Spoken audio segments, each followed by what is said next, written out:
So this is part B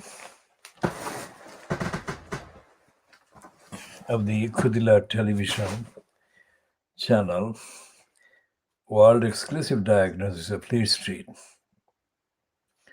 on Sunday, the 4th of April 2021. And we have posted before this one. This is the Dirty Digger Murdoch's Scum on Sunday. But we make an exception in noting this one. Now, we have absolutely never agreed with anything that Karan Brady has said before. But this one is significant for a number of reasons, and I'll explain those. One, that she says, she starts this paragraph, the first paragraph, obviously as a white woman, I'm not in a position to give a view on how rife racism is within this country. If she wrote nothing else underneath that, that would have been absolutely perfect. Because that is true. She wouldn't know, as a white woman, how rife racism is in this country. And that is, secondly, that is important because she is a white woman. She would know that. And even if she did have any rare kind of access to the extent of racism in this country, she wouldn't be losing any of her rights as a human being if she didn't do anything about it. And that is applicable to the vast majority of people like her, white people, who are not affected by racism. They are affected in the long run, but not anywhere nearly as directly or devastatingly as the people who are targeted by racist behavior and conduct and attitude every single day. And the phrase institutional racism that has been given the lead kind of platform in the racist report fronted by two of Boris Johnson coconuts was never an issue, because individual racism is what actually affects people day to day. The institution comes after. An institution comes only after the small number of people try to get any kind of remedy by seeking the known establishment of institutions, for example, the courts, the police, and any other outlet that is supposedly in existence to provide remedies. And this is not happening because people don't go to the police seeking remedies.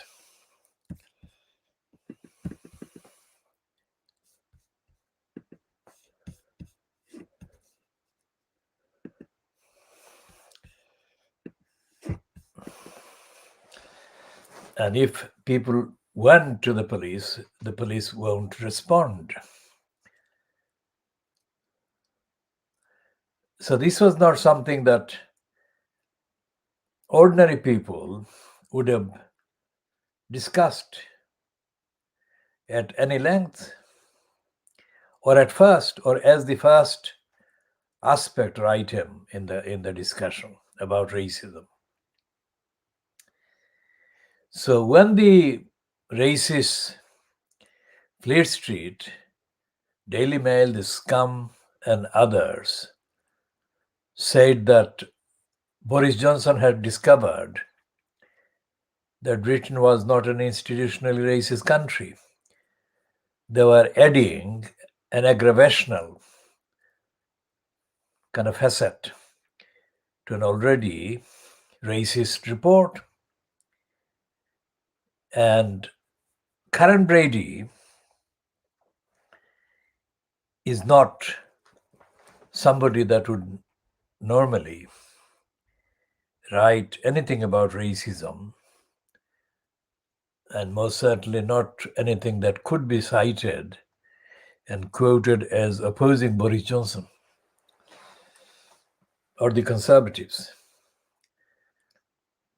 Now, she only wrote this one because her main career has been spent in the field of football, the business of football. And in the course of that, she has come across too many incidents of racism taking place, occurring in front of her. And as a human being, I suppose that is something that she could not just deny. So that is why this column. Now, I have to add that whoever edits this or subs this piece, I don't believe that Karen Brady writes all of this, because this piece reads like a normally edited, subbed piece. Whether that is the case or not, I'm just mentioning. But the essential evidence contained in that and that summarized in that first paragraph is from Karen Brady. That is what I'm saying.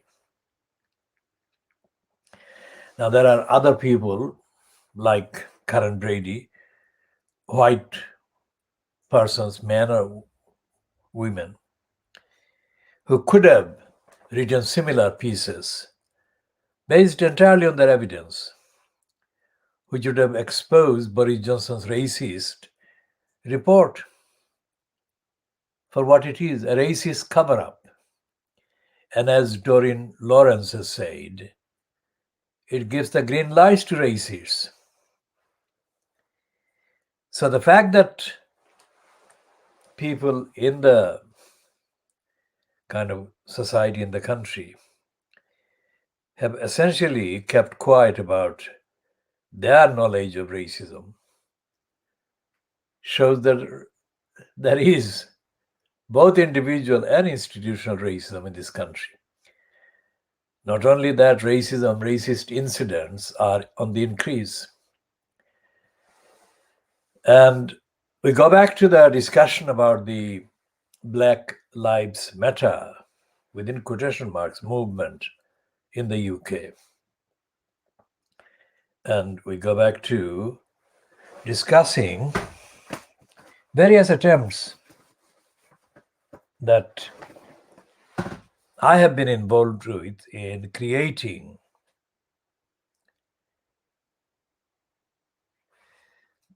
a movement, a platform for remedies against racism in this country.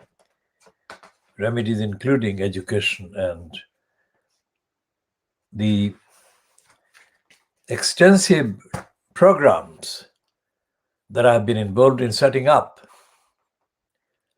have, of course, been interrupted and disrupted by racists, directly and indirectly. And I will include the role of the local council in the case, this current case of Tower Hamlets, as a racist disruptor the role of the Newham Council as racist disruptor, and the details of the roles as racist disruptors played by Newham Council and Travellers Council. The details, mainly the details relate to the behavior of people who are themselves of African descent or Asian descent or Asian background, African background, including those coming through the Caribbean in the case of the African descendants. And this last 24 hours has witnessed the appearance, to our knowledge, our evidential knowledge, of elements that are very, very significant. I mean, anyone who knows the events of the last 50 years, let's say, or 70 years, let's say, in the case of the Palestinians being attacked 70 plus years ago, would know that it would be unthinkable to find a person of Pakistani background, a Muslim, apparent Muslim of Pakistani background, to describe themselves on Twitter account mainly and only as a campaigner against anti-Semitism. No mention of Palestine, no mention of anti-Muslim. A Muslim sounding name person describing themselves mainly as a campaigner against anti-Semitism is astonishingly rare. But that is the kind of description of people who are surfacing in the last, let's say, 2 weeks or so. And they're doing the surfacing mainly to oppose Muslims, like the protesting Muslims in Batley, West Yorkshire in England, and then supporting Boris Johnson's coconut team that has produced an absolutely racist pack of denial of racism in this country. So in the last 24 hours, a Pakistani man saying that he's or Pakistani kind of sounding named person, a thorough fact check may reveal that he's with a Pakistani name, but he may not be a Muslim or Muslim background. He may be a Christian. With that proviso, let's say that he is a Pakistani person. And he is saying to the people who follow his Twitter account that Trevor Terrible Pea Leaves, that's our name, Trevor Terrible Pea Leaves has done a video destroying identity politics. Now, identity politics is a phrase that is used by racists. Racists have been confecting all kinds of words and phrases, except the one that says that they are racist or they're supporting racism. Identity politics is one of the phrases they apply to people who use their backgrounds as part of their identity and description in context, and as part of the evidence that because of that they have been attacked by racists and others. So this is not an offense. It is not a crime, it's not illegal, and it is not superfluous to the need in context. It's part of the general statement of the identity of a person, making the case against racism and against bias and against all the discrimination and hatred. Why Trevor Terrible Pea Leaves is being recommended by a person with a Pakistani name who says that their main activity is against anti-Semitism. What he's saying is that he's really targeting Muslims. So this is the second or a third Pakistani origin person that has surfaced in the last, let's say, 2 weeks. The previous one, 2 days ago, was Sarah Khan, described as a Bradford-born Muslim woman. I mean, Sarah Khan is, of course, technically Bradford-born and technically born to a Muslim kind of family. But all her records of the last, let's say, 15 years, since she was recruited to spy on the community and act as a spy against the community by Tony Blair and his kind of cabal in 2005, all Sarah Khan has done is at every kind of occasion, she has added anti-Muslim hatred and justified anti-Muslim hatred by blaming the target, the Muslims. That is what Sarah Khan has done in the last 15 years in that context. So Sarah Khan came through the article written by two white women, Rachel Sylvester and Alice Thompson, I think. And the highlight of Sarah Khan's promotion has been the slogan or the phrase, "There is no right not to be offended." Now, this is something that is only applied against Muslims or any other person from African or Asian backgrounds who has been targeted for racist attacks and vilification and demonization. And the supporters of the attacks come out and say that anyone who protests against being insulted or offended should be told that they have no right, because there is no right to not to be offended. Now that's a complete lie, because every day, every single day, let's say the last 75 years, the British Fleet Street contains more than 40% of its so-called editorial contents about offensive behavior, offensive words, offensive policies. So Sarah Khan is not only telling a lie, but she's doing so from the total, utter depth of darkness and stupidity and ignorance of basic facts. Now, as Alan Duncan has said about Boris Johnson, he is a buffoon, but we don't say that he is only a buffoon. We say that Boris Johnson, like so much of Trump and others, capitalizes on lying. It's not just an incidental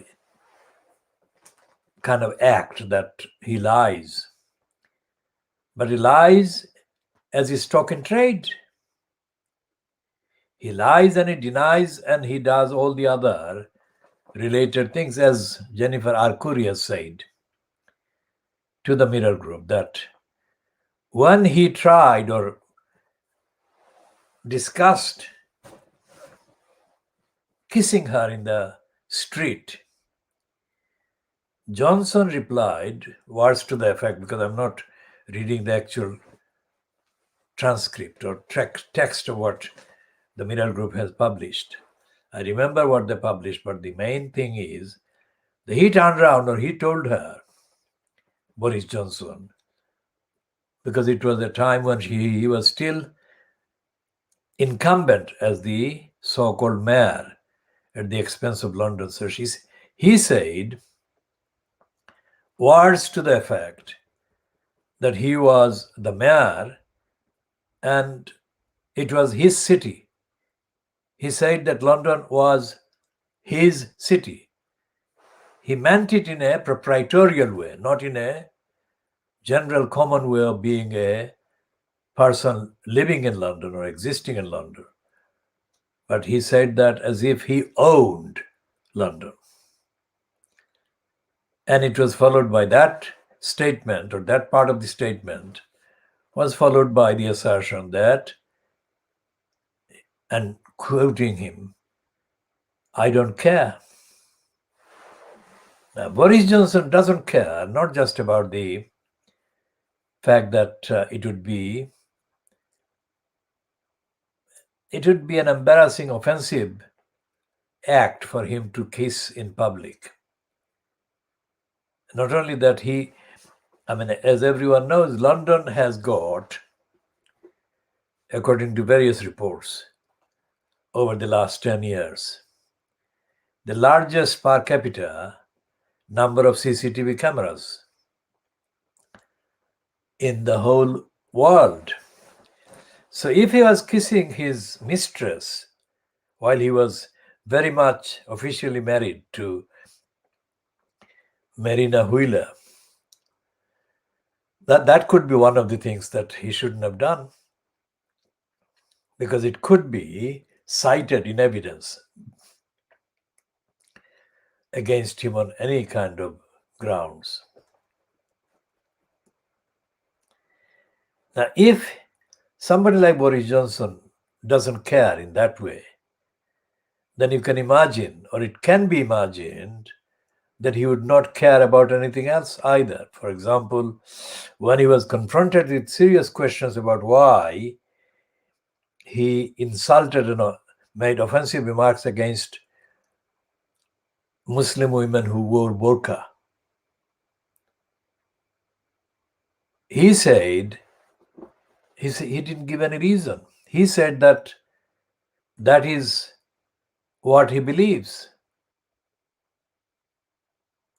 Now, anyone watching this must realize that we are doing this very carefully about the evidence. We are not making any comment without evidence. And this is very important because so many things happening around the world at this moment concerning rights, concerning racism, concerning nationality, concerning all the big issues about people's identity. Remember what Trevor Terrible Phillips has been doing. He is apparently being praised for attacking identity politics. But identity of people based on their ethnicity, their race, their culture, and other aspects of their identity. Identity is at the center of encounters, confrontations, violations, denials, and assertions. Now, when the issue of identity is discussed, as I said earlier in this particular edition, it is almost always used as a pejorative expression, an expression that is not used by the speaker or the referrer or the user, acknowledging people's rights and entitlements based on their identity in this context. So, for example, going back to the various decisions made by Ronald Reagan, who undermined the foundation of the United Nations and its agencies, especially when he recalled and withdrew the USA from membership of UNESCO. That was Ronald Reagan, and I'm speaking from memory. I haven't got a script of the actual statement, but that is what happened, and it will be verifiable. Now, when Ronald Reagan attacked UNESCO, Reagan used a number of untruths and smears and lies, all of which were inspired by and based on racism and racist intolerance of that part of the UNESCO's role that actually opposed racism and gave people of African and Asian origins and backgrounds and legacies a positive, recognizable kind of representation and position in the narrative, in the commentary.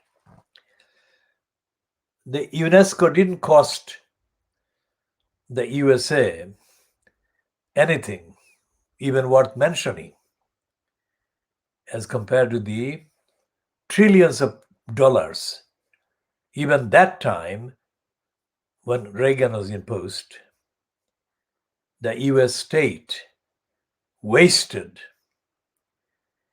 in nuclear and other war proliferation and other things. So when I said at the beginning that I was involved, and I have been involved in the many projects that are overdue, including projects to set up platforms to permanently monitor, identify, dissect, and oppose all the accessible and known activities, contributions for racism and racist denials. Now, I have been obstructed, disrupted, as I said also, at every stage by the local councils and the rest of it. That is to say, any other organization or agency of the state. And my contributions, the written contributions, the comments and diagnoses that I have written and tried to get published by the Times and the Guardian and other so-called mainstream Fleet Street, they have suppressed my writing, like the Times suppressed remarkably suppressed a very important letter from Alexander Solzhenitsyn. The Times only admitted that years later, decades later. So it's not just me. Most of the people who have opinions based on evidence, and opinions and evidence that actually affect very much, very substantially, affects the lives and futures of individuals and communities and societies, are routinely suppressed by the Times. And a letter to the Times still remains the main heading in the context of people writing letters to the Fleet Street papers. I mean, a letter to the Guardian is not as common or widespread. A letter to the Telegraph is not either. Letter to the Daily Mail or the Scum or even the Sunday Times don't compare in terms of the recurrence of references. So I have covered all the main issues that have been in the topical kind of news, what is it called, running orders in the last 20 years. I have done that in the previous 20, 30 years, and I'm still doing it. And everything that has been disrupted, say by Tower Hamlets Council, we shall discuss Newham Council's role another time, because the frequency of the disruption and obstruction and denial and lying done by the personnel in post in Tower Hamlets Council is, by all kind of accounts, much more intense and frequent. Remember, this is the campaign that also is campaigning for justice for those 4 schoolgirls from Bethnal Green, let's say. Bethnal Green is in East London, in the London Borough of Tower Hamlets, in London, UK, within quotation marks. I mean, one of the items in Monday's Financial Times, which we are not looking at, but we shall be looking at later. One of the topics in the Financial Times on Monday, the 5th of April 2021, is a reference to Boris Johnson's tactics, within quotation mark, Brexit tactics, are being imitated or copied by the SNP, or those in Scotland who support the Scottish independence from the, quote, UK. And that is why the quotation marks are needed within, when using the 2 letters UK.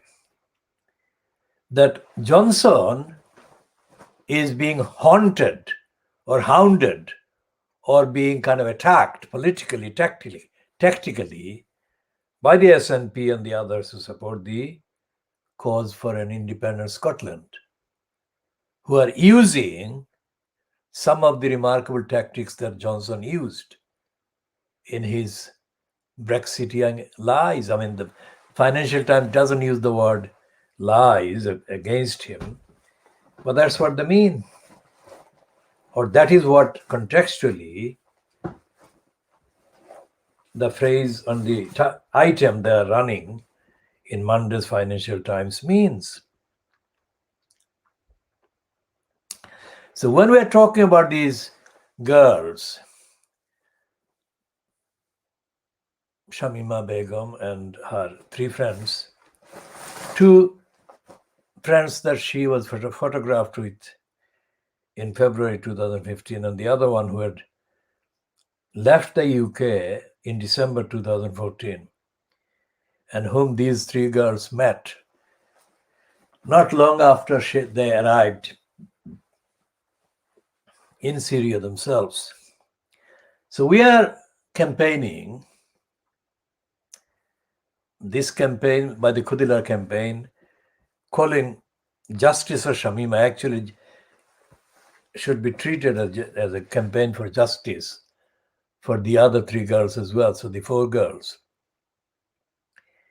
And the definition of what we are asking for justice to be established about is the time when these 4 girls needed guidance and safeguarding.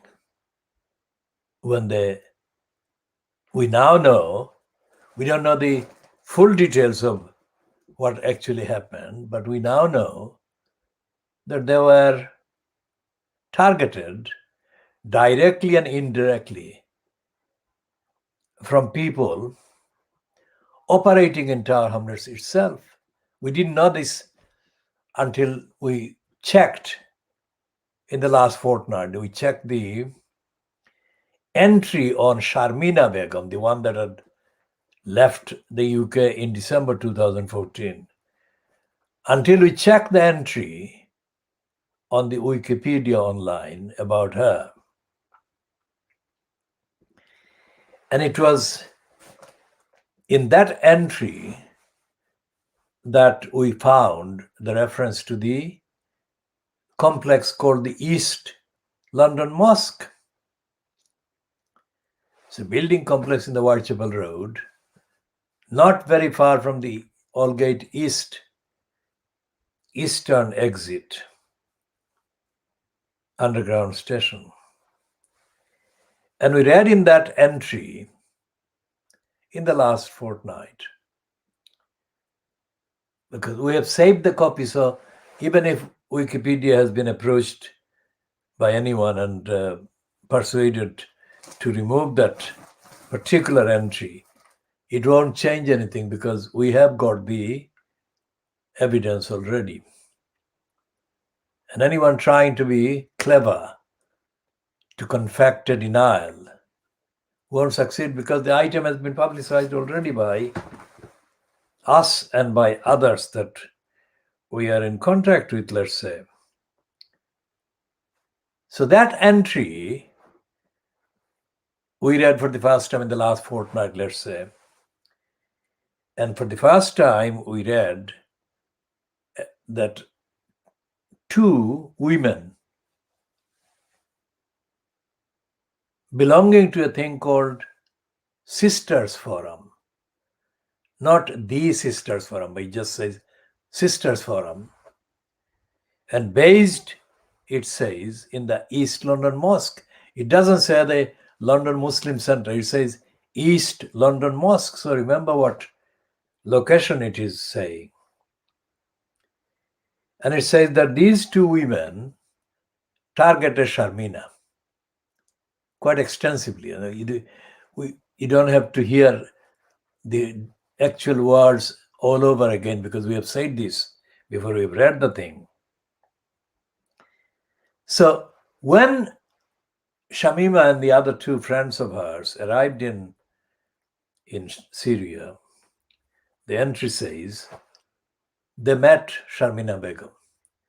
So from that we are saying that when the two women belonging to Sisters Forum in the East London Mosque targeted Sharmina, they must have targeted the other three girls as well. Or it is most likely that they did target them. Quite why Sharmina was the one to leave and these other three left a few months later has not been explained in that entry, but it suggests a link, a remote link or a second tier kind of link. But a link there must have been, because if these girls, these three later arrivals in Syria, hadn't known the first arrival, which is Sharmina Begum, they wouldn't have met that one when they arrived in Syria themselves. So there must have been some connection. And the fact that they're only these three other girls, other than Sharmina Begum, went to Syria less than 3 months after Sharmina herself went there, also suggests a kind of connection.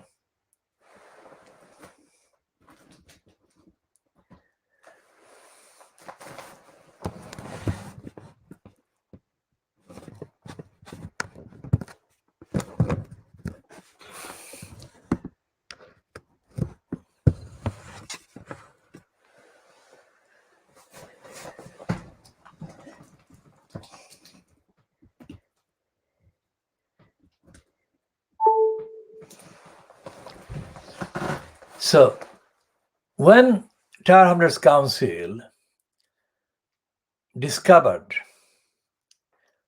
that publicly known mainstream so-called British media were reporting that these three girls, had crossed into Syria through Turkey,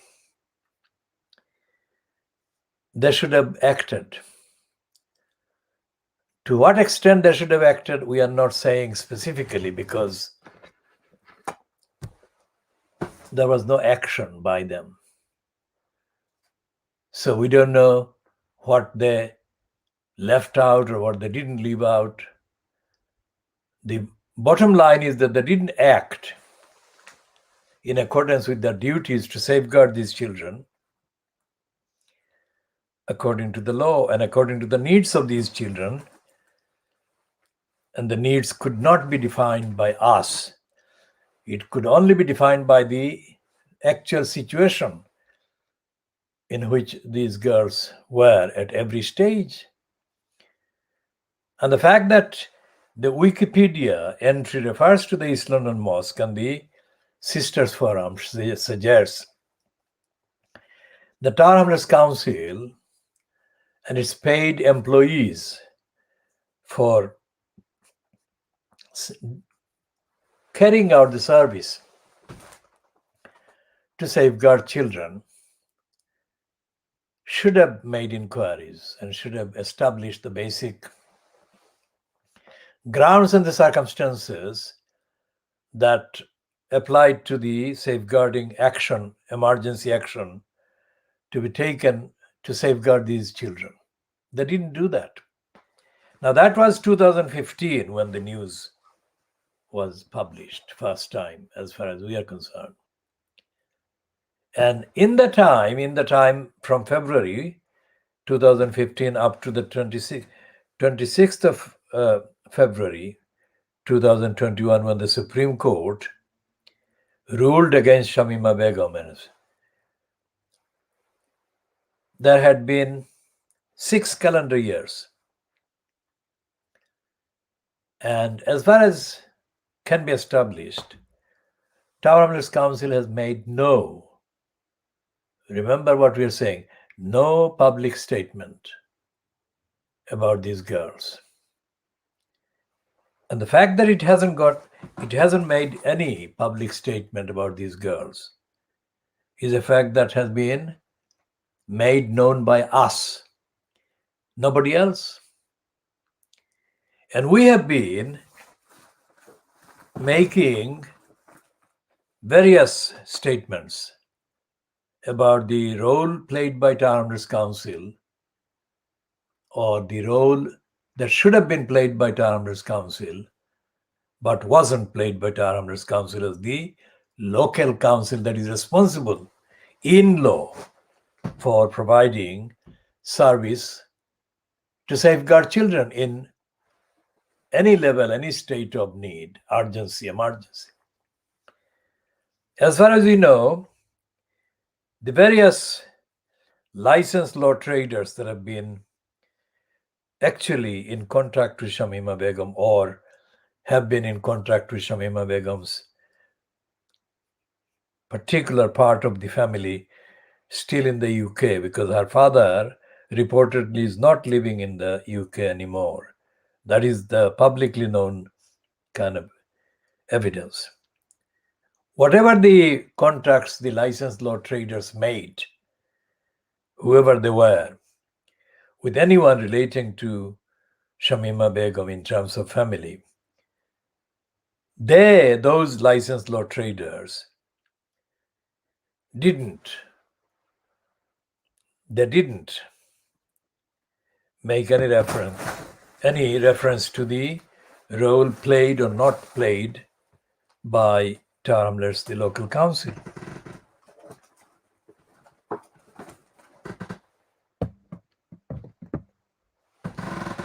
And that is in contrast to what we have been doing. We have been raising questions about these children being neglected, let down, betrayed, and put at risk, in fact, significantly because of the failure of Tower Hamlets Council to do its duty. The only reference the licensed law traders made was to the Metropolitan Police and their kind of withholding information. We don't know what information they withheld, but we know that the licensed law traders have been reportedly making the claim that the Metropolitan Police didn't tell the parents of Shamima Begum and by implication the other girls something. What that was, we cannot say because it hasn't been described in public. All we know is that there has been a substantial allegation that the Metropolitan Police didn't keep Shamima Begum's parents informed. To what extent, we don't know. But the council has not been the subject of any substantial reference in this context by the licensed law traders. Now that is a piece of evidence about the ignorance on the part of the licensed law traders, that they didn't mention the role of Tower Hamlets Council. And in our view, Tower Hamlets Council played a decisive, negligent, illegal role in exposing these children to the danger that they could have been saved from if the council had done its safeguarding children duties. Anyone watching this hopefully is following the very clear statements that I'm making here, because this is very important to understand exactly what I'm saying.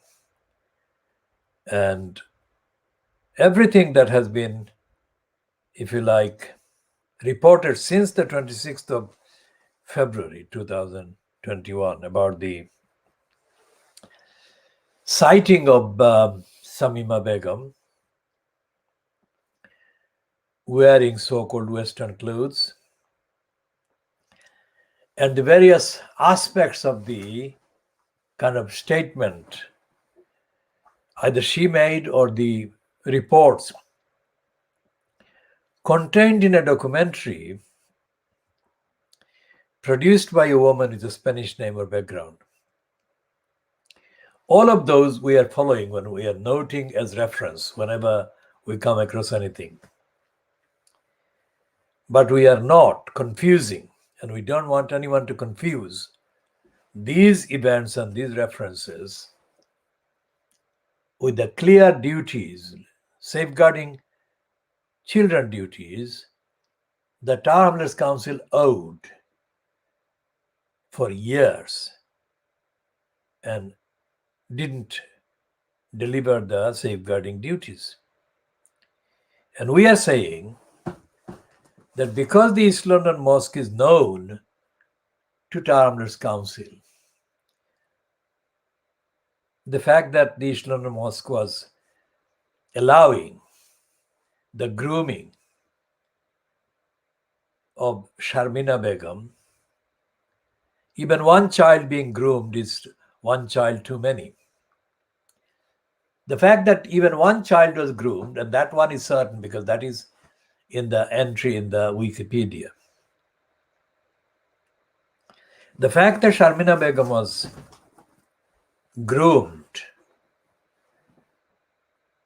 is too worrying, because that means the Tower Hamlets Council knowingly allowed the grooming to take place.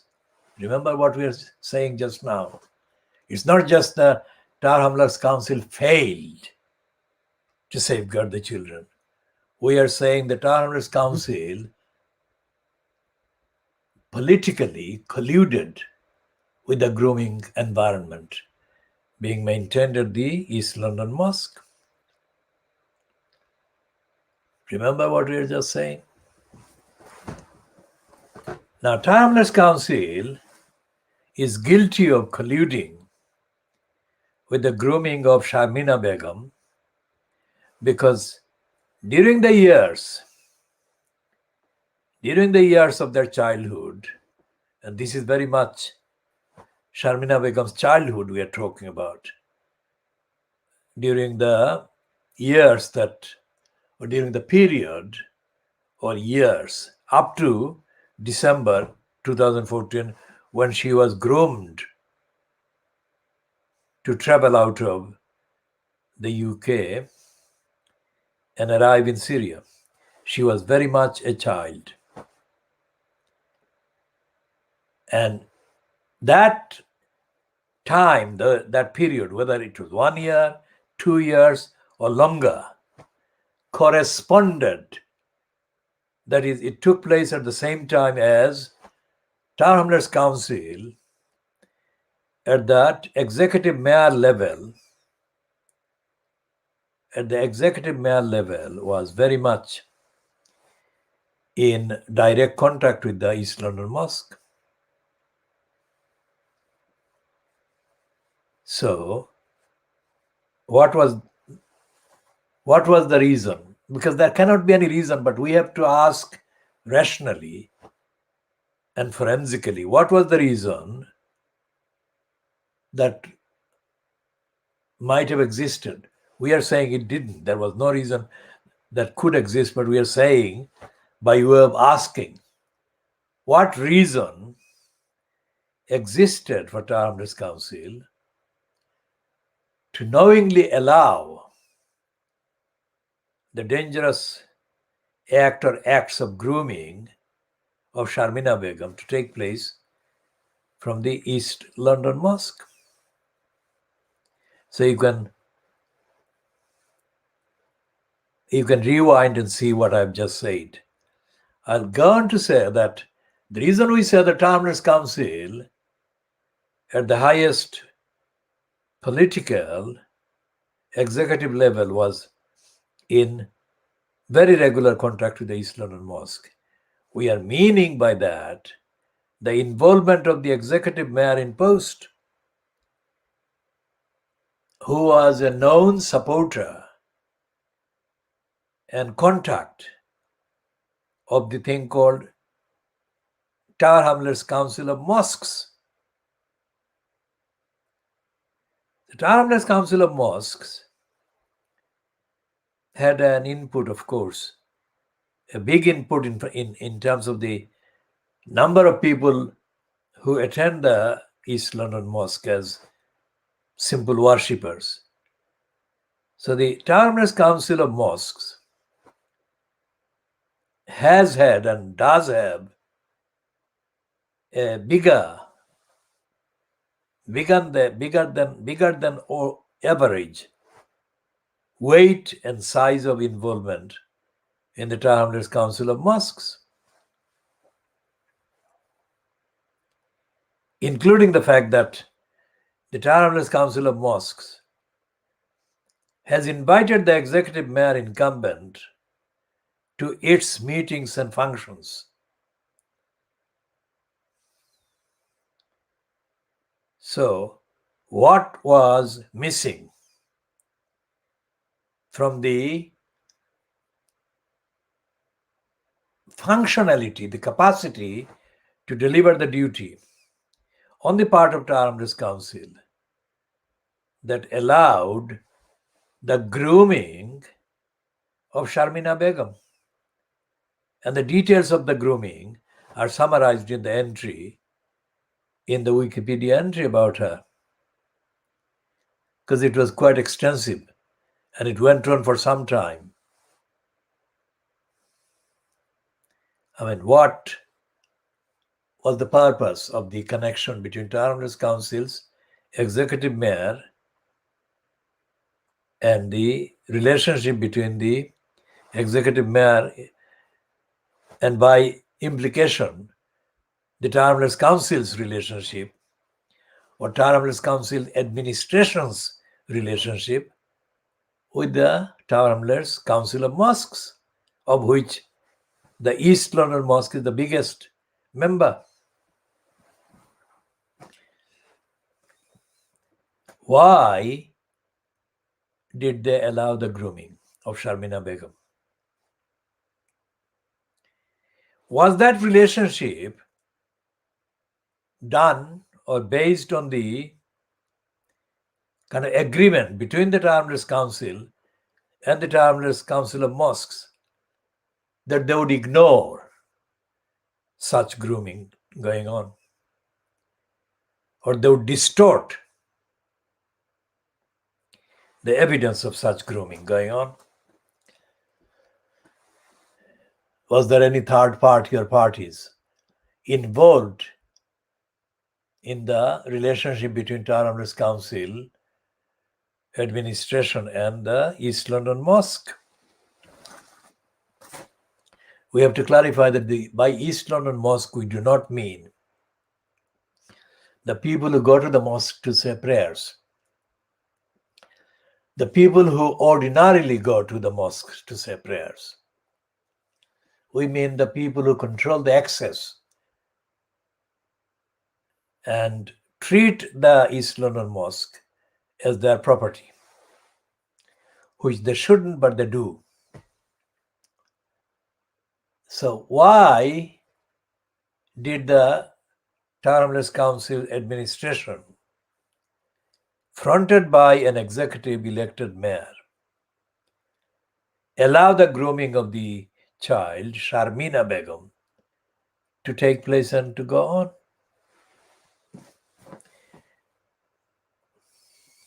Now, this raises other questions we shall come to later.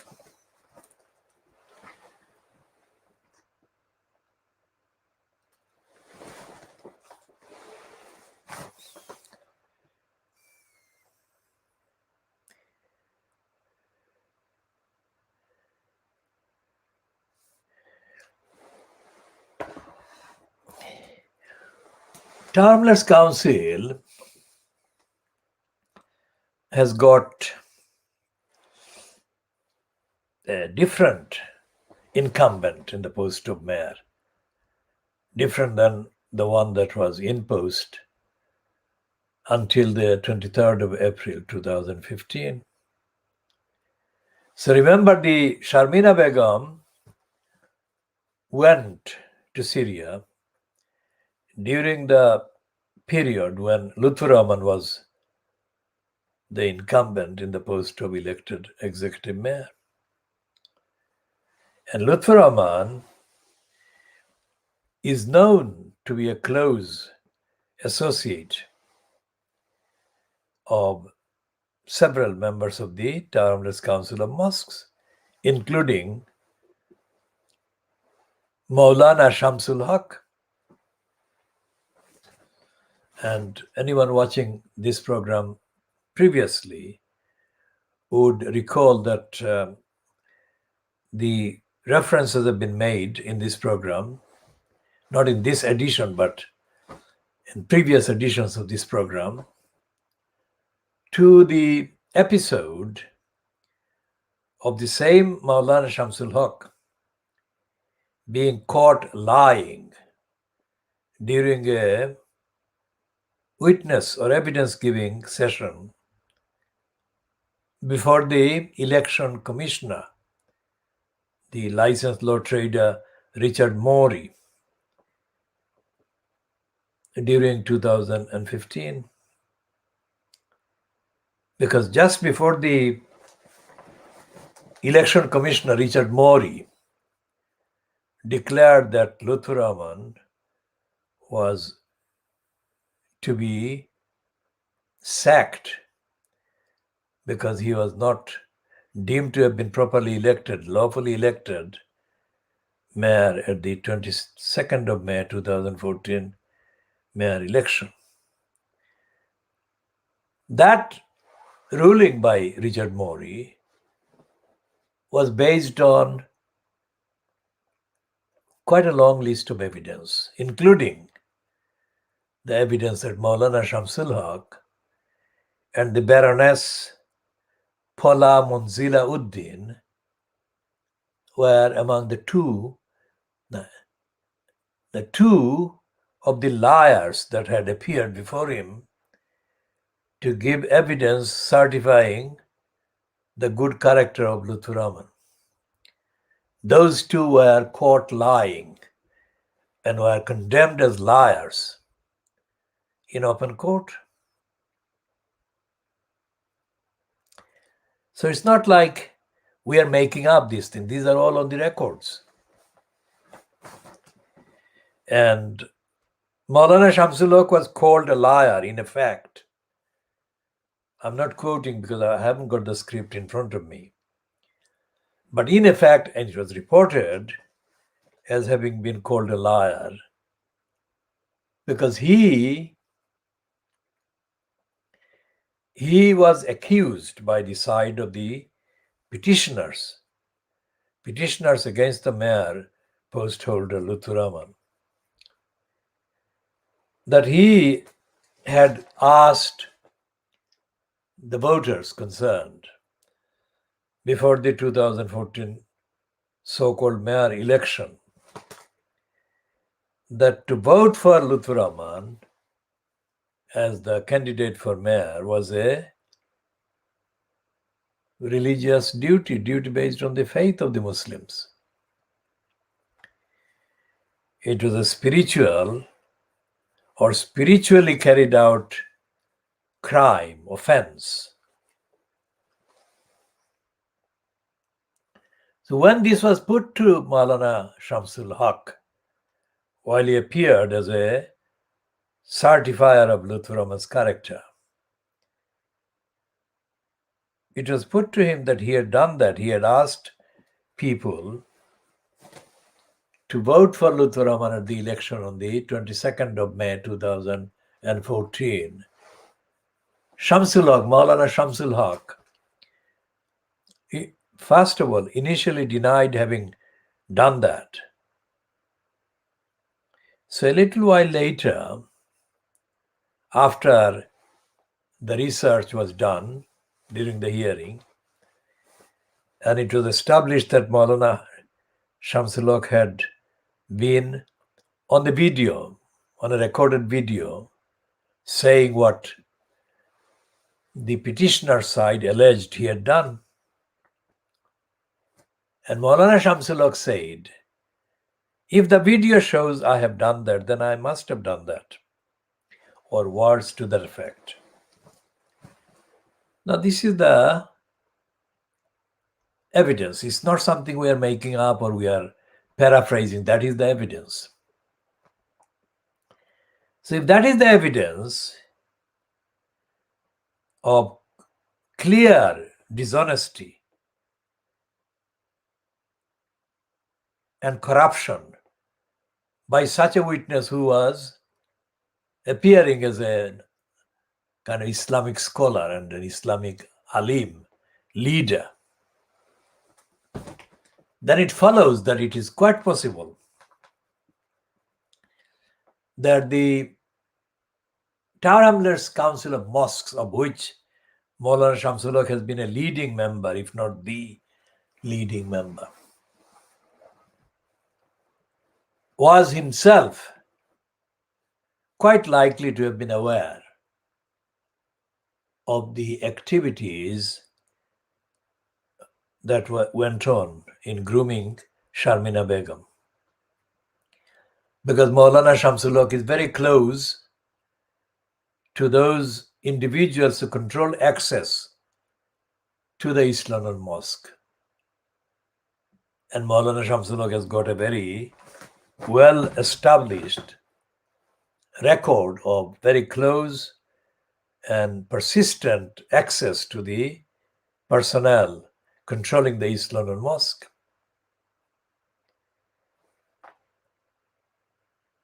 So any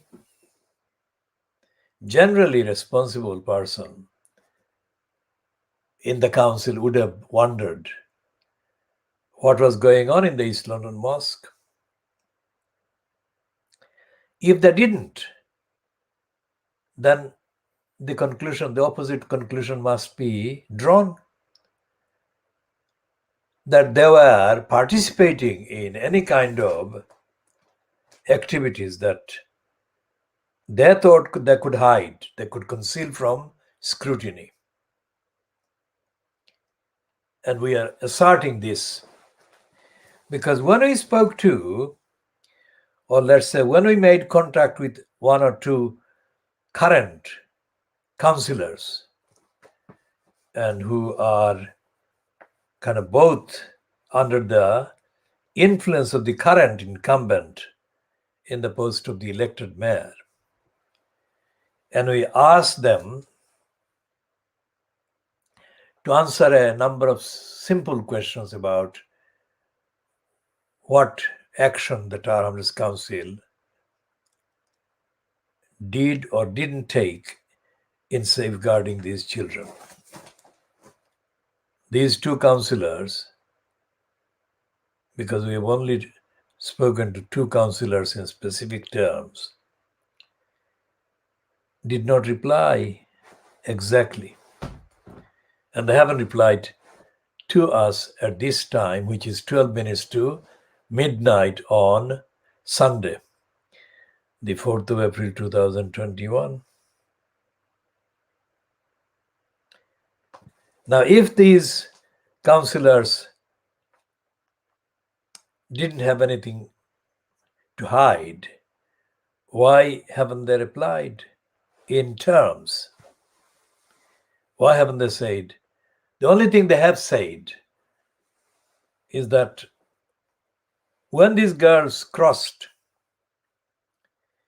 into Syria, there was a different administration in place, by which they mean Lutfur Rahman was in place and not John Biggs, who is now currently in place.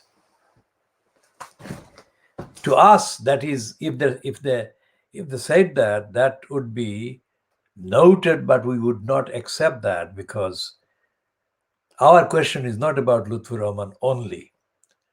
It is about him, but only as part of the role that he was duty bound to perform, as part of the duty owed to these children by the council as a whole. So if a current councillor or current incumbent in the post of mayor, like John Biggs, says to us that all these things happened while Lutfur Rahman was in post, we will note that, but we will not accept that for the following reasons. These children continued to be children even after Lutfur Rahman was kicked out of the post in April 2015. So 15, 16, 17, 18, 19, 20, 21. This is 6 calendar years since the ouster of Lutfur Rahman. Now going backwards, we can see that Shamima Begum is being described now as having passed 22 and 21. She's described as being 21 or 22. Now, even if she was treated as 22, go back 6 calendar years, and you are at 2016, 2017, which is the period that they were still children in. And those were years, 2 years before, since Lutfur Rahman had been ousted, and 2 years since John Biggs got in on the 11th of June, 2011. So we are talking about children, and we are talking about the council's duties to the children, these children. So the children remained children, continued to remain children up to the time they entered their adulthood, if you like, in legal terms, according to the law. And they remained, continued to be children for a number of years after John Biggs became incumbent in the post of elected mayor. It doesn't matter, even if John Biggs hadn't been installed, the council remained active as the local council, and its active duties continued to remain owed to these children. So our question remains, what action did the Town Council take to safeguard these children for 3 years? Or for any number of years concerned, as the calculation can conclusively prove, up to what date their duty ended as the authority that owed the duty of safeguarding the children. To this day, to this time, we are still waiting for the answers from Town councillors. One councillor we spoke to said that they were not the holder of the post that carries the references to children. So we thought, fair enough. So we put the questions we were putting to them to the person who does hold the post that carries the duty of safeguarding the children. Nothing has been received from them. And that shows, remember what we're saying? It's not that the Town Hamlets Council failed the duties to safeguard the children, which is absolutely undisputed. They are failing to answer questions about what they did or what they didn't. So it's an aggravation by Town Hamlets Council of its duty owed to the children, and also owed in law and owed to the community and society and the electorate. So we hope that up to this update is consistent and coherent and lucid, covering the whole duties thing as owed by Town Hamlets Council concerning various fields of its activities.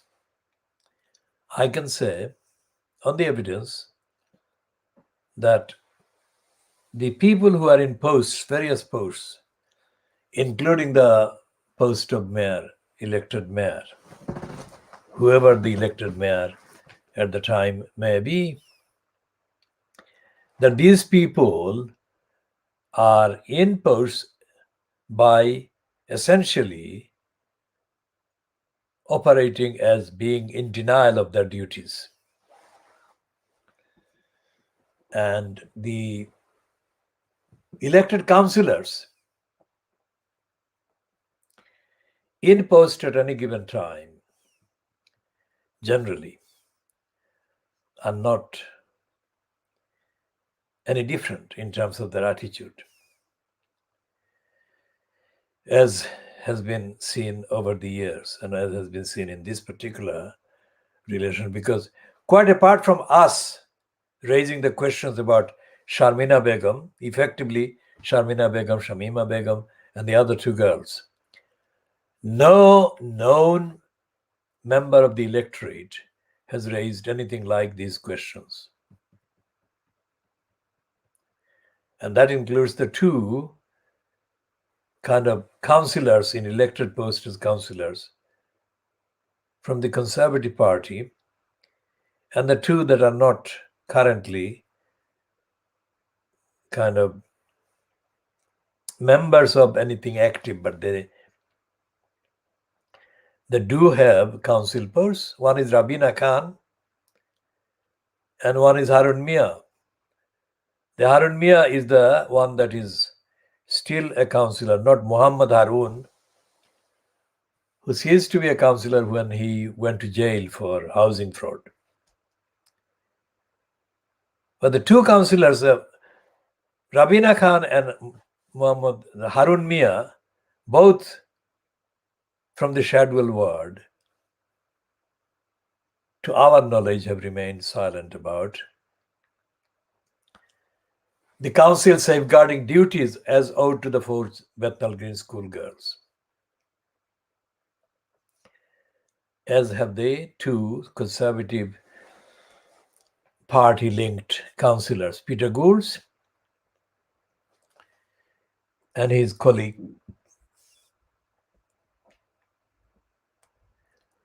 And these two, Woods and Goulds, have no excuse not to raise the question. So why haven't they?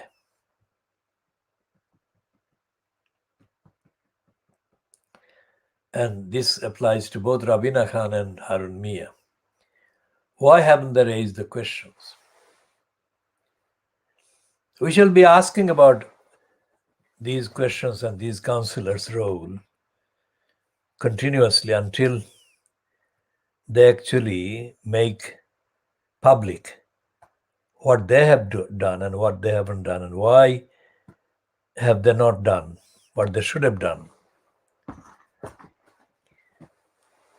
I have to kind of qualify that last statement by saying that people outside may assume that anyone who is a elected councillor becomes knowledgeable after they get in because of that fact that they got elected. That is not the case. And there is no evidence whatsoever that says that Rabina Khan is independently capable of understanding most of the duties of the council and most of the duties to be representing and supporting people equally and without prejudice. And this applies to Harun Mia as well. Now, in comparison with those two, Peter Golds and his ex-colleague, Councillor Woods, may have better abilities. But the fact that they may have better abilities doesn't mean that they would deliver any better quality or fact of questioning the council administration about the betrayal of the 4 schoolgirls. Peter Golds is, of course, a known element who is an extreme anti-Muslim, hate inciter, and hate peddling kind of person. Woods is not so notorious in the same way. But when it comes to actually defending the rights of these children as violated and betrayed by the local Towners Council, I don't think either of those two conservative linked councillors would be much bothered. And they have been silent as far as I can see. But again, we shall fact check, and if they have actually not been silent, we shall update accordingly. But even if they have posted something tokenistic, would not necessarily be the answer to the question, which is the Towners Council as a whole has let down these children for, let's say, 10 calendar years.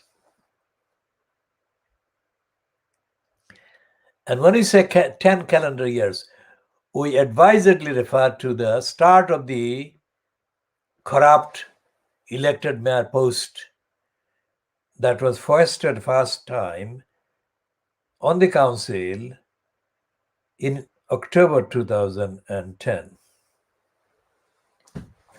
And we say, because we don't know at what stage these girls were first contacted and targeted for grooming. So we say that they were targeted for grooming pretty early on when they entered the secondary school. And that pretty early on, the point of time is not exactly known to us. So therefore, we have to include the possibility of the start of their school, kind of attendance in that school. And that coincides with the start of the mayor system in Tower Hamlets Council.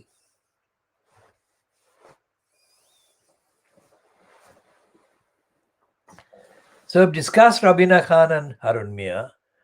We have discussed Peter Golds and his conservative-linked ex-colleague. Now, what about the Labour Party members of the council who are from the various wards in Tower Hamlets? The evidence shows that all those counselors have been silent, and they have not made any publicly accessible comment or commitment to safeguard the children or to support the duty of the council being carried out to safeguard the children. So, what we shall be doing is to continue in the next available program.